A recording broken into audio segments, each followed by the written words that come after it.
Hello everybody, and welcome back to another episode of my main progression series. I've actually been playing this account a lot over the last 2 or 3 weeks, with a big focus on skilling. Now, one method I've really enjoyed over the last month is actually thieving the Dorgesh-Kaan Rich Chest. Now, to keep things interesting and to give myself a bit of a goal, I want to try to thieve that chest 5,000 times to see, for one, how much GP loot I can get from it, as well as how much experience I'm going to get. Thieving historically has been one of my least favorite skills, so I am eager to make a dent in it. Anyway guys, I hope you enjoyed the video. If you do, I always appreciate it. If you leave the video a like, always helps out with the YouTube algorithm. Thank you so much, and let's get started. Okay, so I'm going to start thieving some of the Dorgesh-Kaan Rich Chest, and I'm going to see how much experience per hour we can get and how much GP per hour. So I've unloaded my bank of all of those items, and the only thing we'll need for this method is a lockpick. Pretty easy. Also, you could wear graceful. Couldn't hurt. Now there is a direct teleport to Dorgesh-Kaan, but running is also pretty damn quick. The only thing you'll need to go this way is a light source. From here we're just going to run under the tunnel and go travel to the mines. And there we go, we're in Dorgesh-Kaan. Now the bank is right here, and from the bank you're just going to run up here into this northwest corner. If you do want to buy teleports, you can buy them from this guy, but you'll need to give him 2 law runes and a piece of molten glass. From here we're just going to run up the staircase, south, and into this building down here. Okay, now to thieve from these chests, you will need 78 thieving, which I just got, and it's a pretty simple method. All you do is picklock each chest,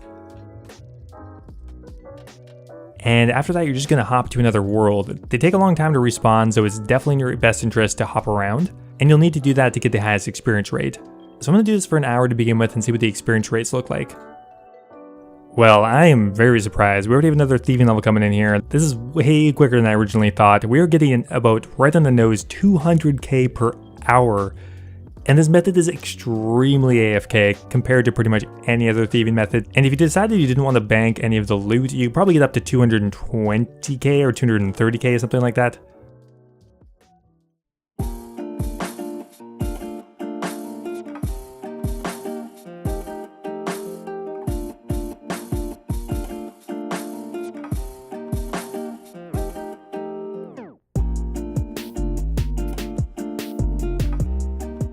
Oh, there we go guys, we just hit level 82 thieving. What that means is we can now thieve the Vyre Lords and Vyre Ladies for a chance at a blood shard, and they're very expensive right now. That said though, one thing I never ended up doing was getting my rogue's outfit, so I'm gonna go ahead and do that right now. Alright, there we are guys, we have gotten the rogue outfit. That was actually extremely quick. There was an update like a year ago that now allows you to pick whatever outfit piece you want, which is really nice. I think we need the gloves. Probably. Also, I had the shortcut, so that sped things up a lot. Let's just double check we have one of each. Oh, yeah, okay, we do. So there we go, we got the rogue's outfit. That is going to be extremely important for pickpocketing. Regardless of whether I do Firewatch or Elves, it's going to be extremely handy. And the fact that in the last episode we finished the Arduin Hard Diary means that we're in pretty much as good a position as we can be at our current thieving level. Alright guys, so we're going to give it a shot. I've never tried thieving from Firewatch, obviously, because I just got the level.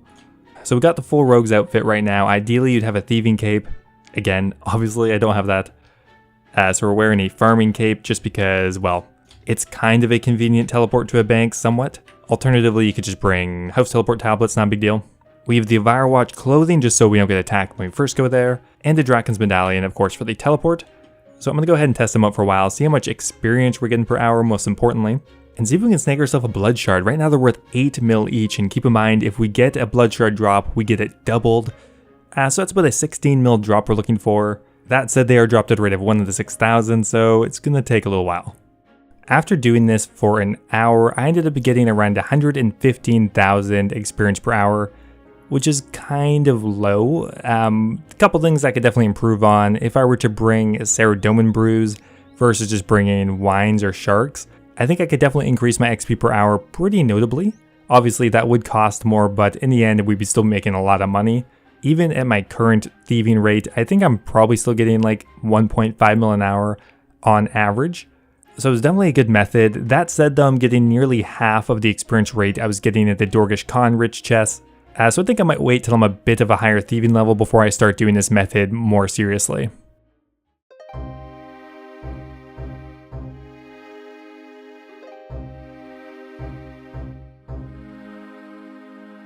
Well, there we go. We are level 85 thieving, which means we have now unlocked the ability to thieve from elves. Now, I've been highly recommended not to start at 85 just because the success rate is so low, but it's still a really good milestone. I might try them out a bit, but honestly, with the current prices, I think it's much more worthwhile to thieve from Vyre watches. So I might actually take a break and go try those, but this time I think we're going to do it with Ceredomin Brews and see if we can up our experience rate a bit. So I decided to go back to the Vyre watches and try to thieve them again. This time, however, I decided I was going to use Ceredomin Brews, and I gotta say, definitely made a pretty big difference. Like, look at my experience rate, 160k per hour versus what I have last time, like 120. So that is a very significant increase in our thieves per hour. And pretty much I can stay here half an hour at a time before I have to bank again. Now the Ceredomin Brews obviously have a cost, but in half an hour I only spent 120k worth of brews, and you can see here I pretty much made all of that back just from the coins I'm thieving. So you're pretty much breaking even, not including the blood shard. And in my opinion, I think it's well worth it because we were getting about 20%, maybe even 30% better experience per hour. As I'm mostly in this for a training method, I think that's definitely gonna be worth it for me. Because 160k an hour is only slightly worse than my best AFK method right now. At level 85 thieving, we're getting about 500 pickpockets an hour, which means it's gonna take us about 12 hours on average to see a blood shard, which is extremely uncommon. But when we do get it, that's gonna be a pretty sweet 18 mil drop. We are almost at level 87 thieving just from doing the Vyre Nobles and Vyre Ladies. I'm probably going to take a break though, it's a bit click intensive. I think we're pretty much halfway to the drop rate of a blood shard, so it's very time consuming, but we've done this for around 5 or 6 hours now. No luck unfortunately, but we did get a lot of experience. And yeah, here's the loot from around 2,500 Vyres. You don't get too much without the blood shard, but it is what it is.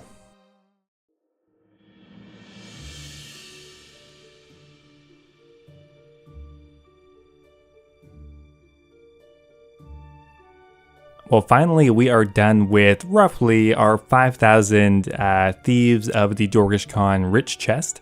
Now, also very conveniently, we just hit level 90 thieving, which is a really awesome milestone. Most likely to get to 99, I'm probably just going to do Pyramid Plunder, which means we only have one more level to go before we can just do that all the way to max. That said though, even though Pyramid Plunder has much higher experience rates, I would still consider doing more of this, just because it's so low intensity. I wouldn't really call it AFK because you are clicking fairly frequently. So yeah, it feels good to have 90 thieving. Let's go check the bank and see how much money I made, and also calculate how much experience I gained looting his chest 5,000 times. So here's the final loot from roughly 5,000 openings of the Dorgesh-Kaan Rich Chest. Now, one discrepancy I want to point out right away is that I have 627 iron bars. Now, I was not really paying attention while I was doing it to see if I was getting iron bars more frequently, but I don't recall buying any, and I went ahead and checked my RuneLite GE history. I haven't bought any iron bars in the last 2 or 3 months. Now the wiki shows the drop rate of all of these items as being the same, but it looks like from my testing, it may actually be twice as common, that or they drop in lots of 2. I was AFKing it so hard I never even noticed. So let's go ahead and withdraw everything. There's one item you can't actually withdraw, and that is the empty light orbs, but we are going to count that as well. So just based on the items we have here, we thieved the chest around 5,012 times, which means from doing that, we gained 3,257,000 experience, which brought us up pretty close to halfway to 99 and gave us a huge chunk of experience. So that brought us to level 90. Probably about 200 or 300k of that is also from thieving the Vyre watch, but not a whole lot. So in total, this took me around 16 hours more or less, and we ended up netting 3.9 mil, so pretty close to 4 mil, which means on top of the experience, we were also getting around 250k per hour. Now for an Ironman account, this could actually be even more useful because tons of gems. Oh man, is the GE going to be able to handle 285 frog leather chaps? No. Well, these are going to be selling for a while. Anyway guys, I hope you enjoyed the video. Next time we're probably going to work on maxing out our thieving, which will be another awesome 99. After that, we're probably looking at crafting. We're already actually so close. And also, next episode, I gotta hit that 2k total level. We're so close now. Anyway guys, thanks for watching. Before I go here, I want to give a massive thank you to TzTokBunny OSRS, who just joined Revolver Ocelot and Kush Patel at my Dragon tier of YouTube membership. Thank you so much guys, that's so awesome of you, I really appreciate it. Also another massive thank you to Base Titch, Nathan Ashworth, and Double Talk for subscribing at the Runite tier. Thank you so much to them and the rest of my YouTube members. If you are looking for another way to support the channel, becoming a YouTube member is an awesome way to do so. You'll get yourself mentioned in my videos, a custom Discord role, as well as access to my video release schedule. Anyway guys, thanks for watching, I'll see you next time.